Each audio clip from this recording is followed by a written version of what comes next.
न्याय में देर हो सकती है, यह हमने सुना था, लेकिन न्याय का इंतजार करते करते अगर जमीन ही किसी और के नाम हो जाए तो इसे क्या कहेंगे।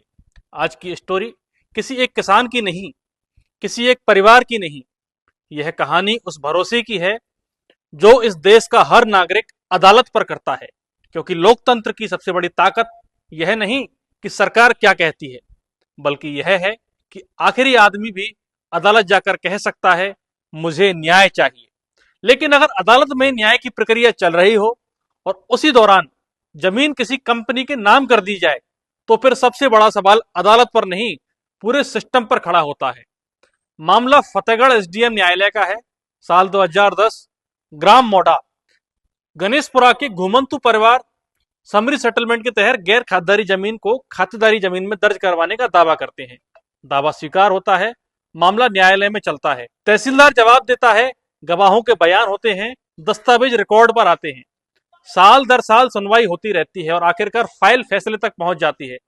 सीट पर बैठे अधिकारी की डील हो जाती है पार्टी से और फैसला ऑर्डर सीट पर लिखा जाता है।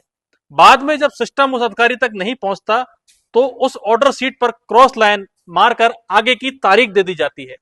यानी न्यायालय अपना काम कर रहा था, लेकिन 2023 में उसी जमीन की जमाबंदी एक सोलर कंपनी जिसका नाम था ईडन रिन्यूएबल एनर्जी लिमिटेड के नाम दर्ज हो जाती है। अब आप इस तस्वीर को ध्यान से देखिए। एक तरफ अदालत में बही जमीन विचाराधीन है, दूसरी तरफ सरकारी रिकॉर्ड में उसी जमीन का मालिक बदल चुका है।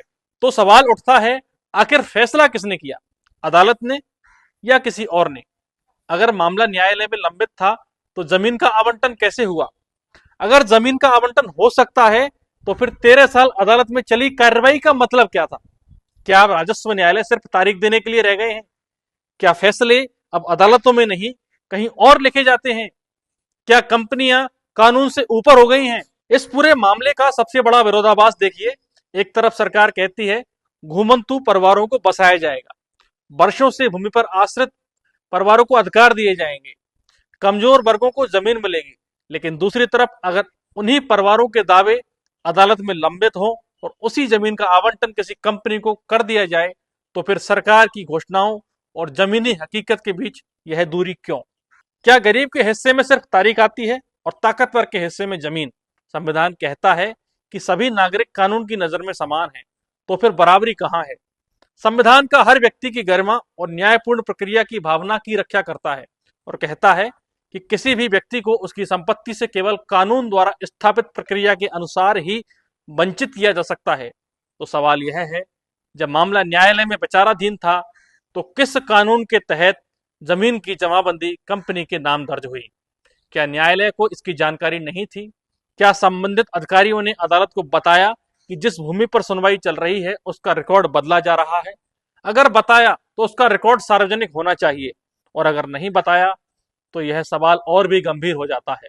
हम विकास के विरोधी नहीं हैं, सोलर परियोजनाएं आए, निवेश आए, रोजगार आए, लेकिन विकास की पहली शर्त न्याय होना चाहिए।